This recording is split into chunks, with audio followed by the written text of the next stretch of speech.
diputado nacional Sergio Palazzo. Sergio es noticia por dos razones. Una, porque hoy hay paro en los bancos, hay paro de trabajadores bancarios, ahora vamos a hablar con él por eso. Y la segunda es porque es uno más, quizá, de los que dijo desde el principio, es uno más de los que pide la renuncia de Martín Guzmán, y no solo de Guzmán, sino de todo el equipo económico. Tenemos el gusto de saludarlo. Sergio, buen día. Ernesto Tenemos te saluda. ¿Cómo te va? Hola Ernesto, buen día. Una pequeña aclaración, yo no pedí la renuncia, lo que he dicho es que se deben cambiar políticas económicas, después quien las ejecuta lo decide el presidente. Yo renuncia no le he pedido al presidente ni a nadie públicamente. Me pareció escuchar casi textualmente, yo creo que se tiene que ir todo el equipo económico. No he dicho eso, he dicho que se tienen que cambiar políticas y siempre he sostenido que sería impropio de mi parte decirle al presidente quién tiene que ser su colaborador. Está bien, me parece muy válida la aclaración. Sergio, explícame. Me interesa escucharte por qué vos en qué estás de acuerdo, en qué estás en desacuerdo con la política económica. Bueno, desde hace un año que vengo sosteniendo, cuando lo dije hace un año, obviamente me costó varias discusiones políticas, porque yo decía que había que controlar el tema de precio y que no estábamos haciendo una buena performance en eso. Cualquier esfuerzo económico que haga el Estado argentino, ya sea a través de poner más plata en los sectores que más lo necesitan, en cualquier política que sea de tratar de mejorar los ingresos, se termina licuando cuando tenemos una inflación del 60%. Y la inflación sí es cierto que tiene factores externos, como puede haber sido una guerra, una pandemia, pero también tiene otro tipo de vinculaciones con medidas que se deberían haber tomado. Claramente si hemos llegado a una inflación del 60% porque no hemos hecho bien las cosas en esta materia, y en esto estoy muy crítico de la situación. El año pasado, mira, cuando empezó esta discusión yo daba un ejemplo, ¿no? Y era que en el mes de abril todas las variables macroeconómicas indicaban que la inflación tenía que ser 2%. Los salarios estaban en el orden del 29 anual, los acuerdos, el tipo de cambio crecía 1.9 en abril, no había incremento de tarifas, con lo cual promediabas las variables macroeconómicas y te daba 2 la inflación. Sin embargo fue 4.2. Alguien no controló o la cadena de producción o la cadena de valor o los precios o la rentabilidad exorbitante de algunos sectores que son monopólicos o oligopólicos. Sergio, vos sabés que, como sos una persona muy formada, muy sofisticada, vos sabés que hay muchas discusiones respecto de esto. Hay gente que plantea como vos que hay una parte importante de la inflación tiene que ver con la avivada.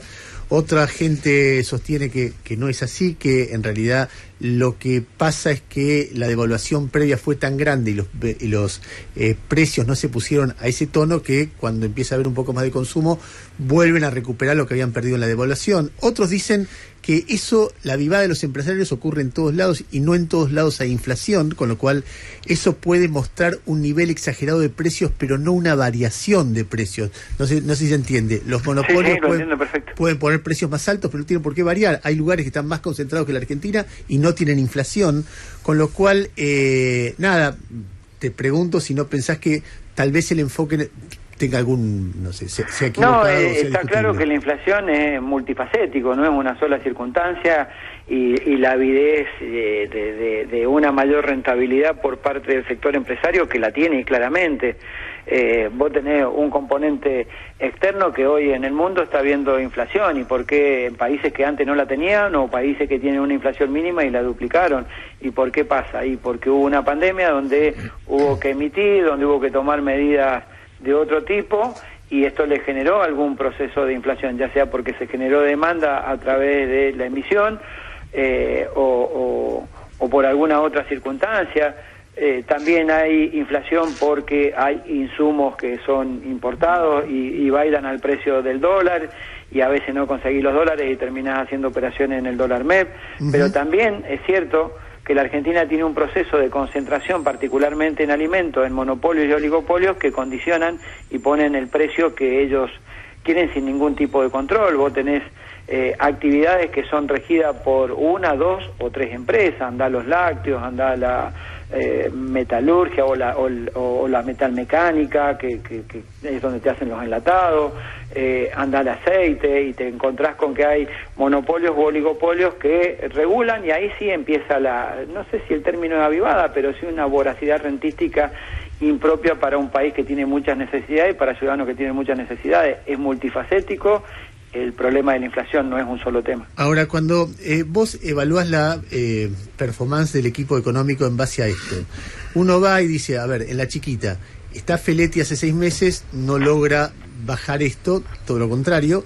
Antes estaba Paula Español, no lo lograba, todo lo contrario. Antes de eso estaba el macrismo, que para ellos era muy fácil y vimos cómo terminó.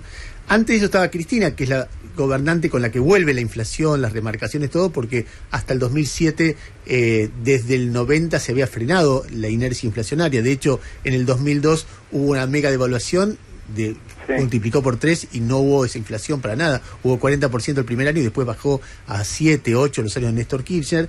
O sea, con distintas ideologías, con distintos puntos de vista, con distintos funcionarios, se ha fracasado siempre. Entonces, mi pregunta es, ¿será la culpa de este equipo económico o hay algo más difícil de resolver?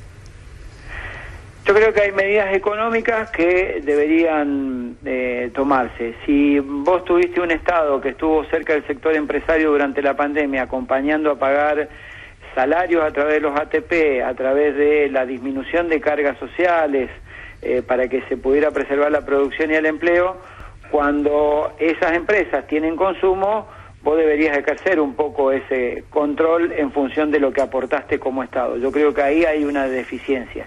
Si hay una cuestión que vos bien lo marcás, han pasado los gobiernos de distinta ideología y la inflación ha subido, ha bajado, no siempre ha sido en niveles altos o tan alto este nivel que tenemos hoy o el que dejó Macri para tomar 2 puntos de referencia de 2 gobiernos distintos, son niveles altísimos de inflación. Y la inflación no es algo que vos vayas a bajarlo de un día para el otro abruptamente, salvo que haga lo que se hizo en la convertibilidad, que dejó millones de argentinos en la pobreza y la marginalidad. Yo creo que hay un problema estructural de inflación que tiene que ver con tomar decisiones políticas que deberían ser políticas de Estado entre los partidos, porque ya le pasó al PRO y le está pasando al Frente Todo hoy, que la situación de precios se desmadra y no hay un control. Si algún día se estableciera una política de Estado y se llevara a cabo, quizás la inflación sería más razonable. Después dependería, sí, de un equipo económico. Hoy depende de un equipo económico y depende también de lo político. ¿Sabes qué? Mientras vos hablabas, yo imaginaba un café entre vos y ponele Cecilia Todesca. Estoy hablando de ficción, ¿no? Sí. Y Cecilia Todesca diciéndote, escúchame, Sergio, nosotros logramos que la economía creciera 10 puntos y se recuperaba cuando toda la derecha y los consultores decían que no se iba a recuperar por 4 años al nivel previo de la prepandemia. Nosotros bancamos a las empresas, como vos decís, pusimos un montón de guita, emitimos. Ahora tenemos que secar porque esa emisión te genera todo esto. Hicimos un montón de cosas, negociamos la deuda en condiciones que mucha gente histórica del peronismo dice, y del kirchnerismo dice, hubo una negociación que no logró nadie, y a mí me parece que hay hechos objetivos para fundamentar esto. Y cuando vos estás diciendo el equipo económico tiene que cambiar las medidas, que yo te estás sumando los que dicen que se vaya Guzmán, porque vos no lo decís, pero hay otros que lo dicen. Y entonces debilitando la posibilidad de que ese equipo económico efectivamente controle la inflación. En un café así, ¿vos qué le dirías a alguien que te plantea estos argumentos? Bueno, en principio, y con relación al acuerdo con el fondo, diría que desaprovechamos en la negociación el principal activo político que tenía nuestro país, que era el reconocimiento del Fondo Monetario, que había otorgado un préstamo en condiciones irregulares, que no había controlado y que había servido para fuga de capitales. Ante un reconocimiento de esa magnitud, en mi opinión es, vos no podés tomar de la góndola del Fondo Monetario lo que el Fondo Monetario te ofrece como oferta. Vos tendrías que haber planteado otro escenario de negociación. Claro, se llegó a un final donde no había escenario de negociación posible que no fuera este, pero porque antes no se activó de otra manera. Pero eso es casi contrafáctico, porque eso depende del funcionario que está sentado ahí discutiendo. Yo te doy mi parecer en función de ese café que vos imaginariamente me proponés en este marco de discusión. También diría que nosotros, por un lado, acompañamos todo este proceso para que las empresas preservaran el empleo en la Argentina, que yo lo reconozco, no digo que el equipo económico haya hecho todas las cosas mal, digo que tengo una mirada muy crítica respecto a la inflación y que se tienen que cambiar las políticas en ese sentido. Y veo, por otro lado, que a esas tremendas ganancias hay un deterioro en la calidad de vida de muchos argentinos, que vos podés darle un plan social, incrementarlo, darle un bono, pero cuando ves la suba de precios, ves que no le alcanza y cada vez le va peor. Bueno, el esfuerzo que haces por un lado, por otro lado, por no controlar el ítem más importante que tenés que controlar, se te termina dilapidando. Ahora, ¿por qué? Reconozco el esfuerzo, pero digo, la política que se tomó en ese sentido no ayudó a que ese esfuerzo quede en algo positivo para la gente, ¿no?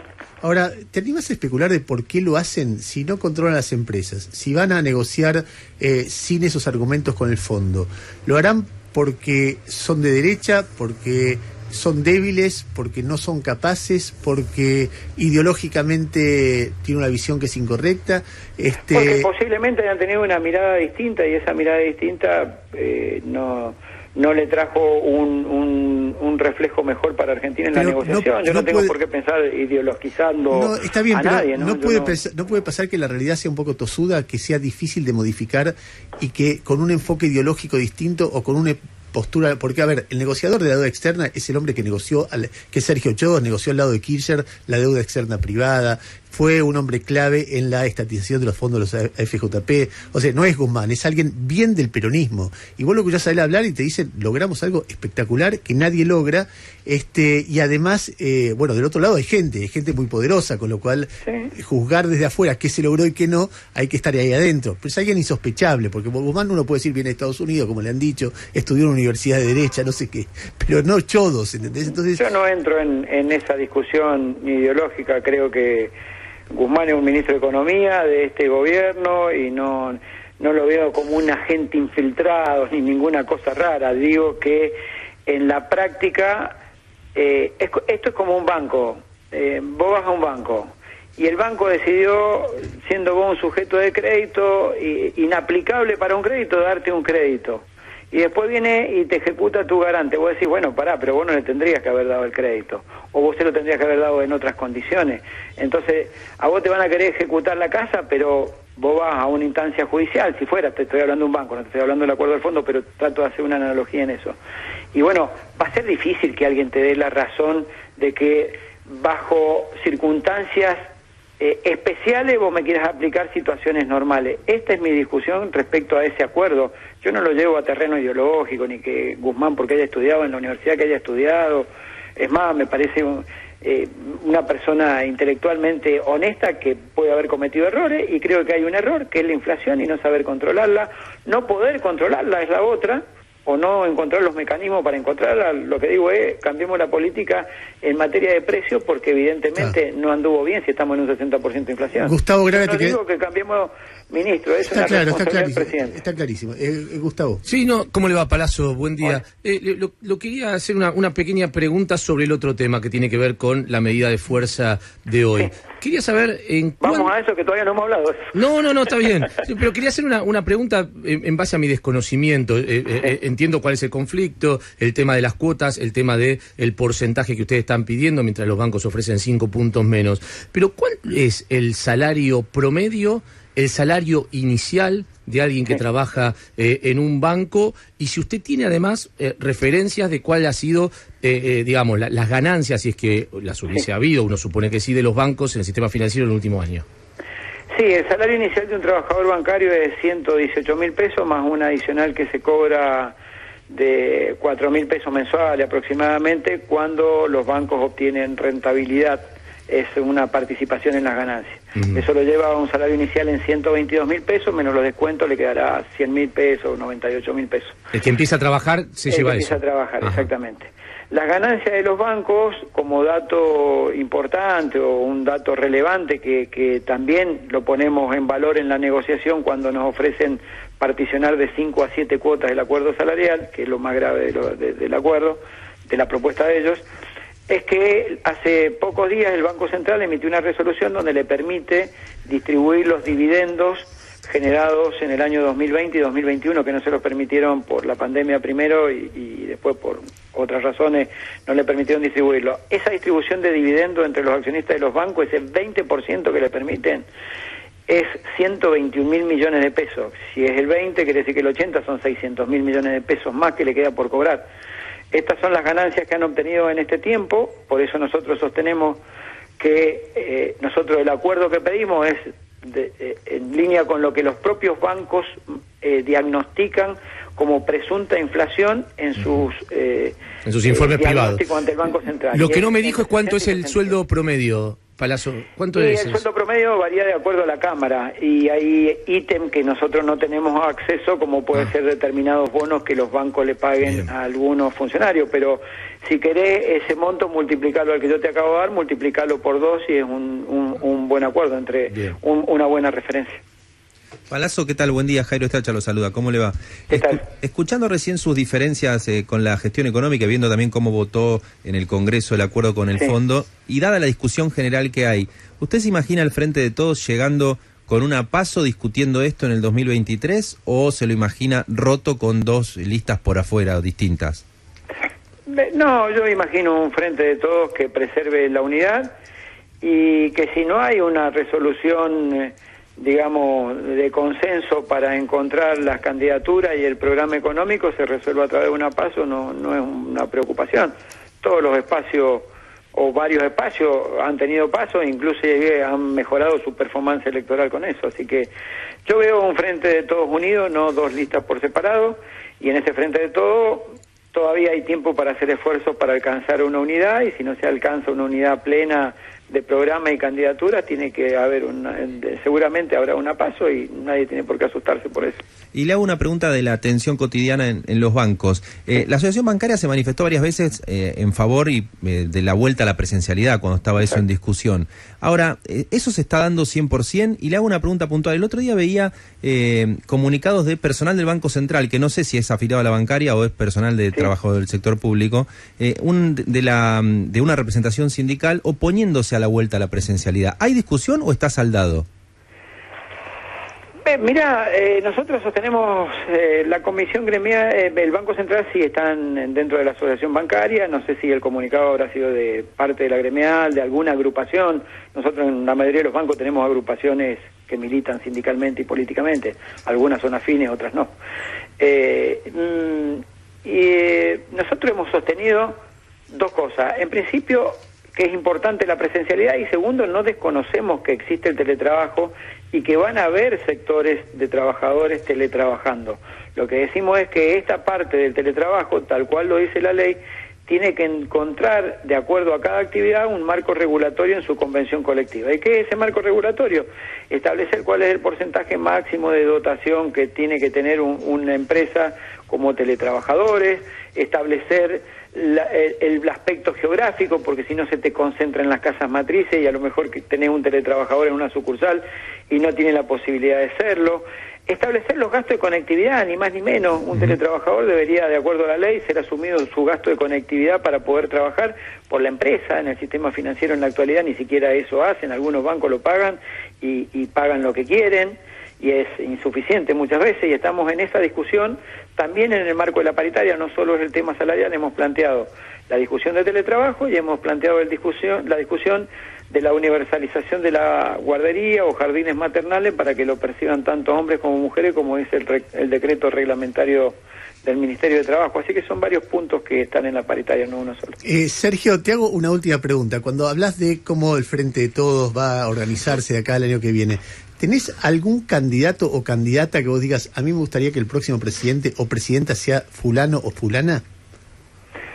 No, creo que no sería prudente. Por supuesto que tengo mis preferencias y siempre he estado cerca de la vicepresidenta de la Nación, eso creo que es público y notorio, pero me parece que no es momento de eso. Tenemos que discutir precisamente si estamos dispuestos a llegar con política al sujeto político que fue objeto de la unidad del Frente de Todos. Ese sujeto político nos dio la espalda en 5 millones de votos a nosotros en la última elección.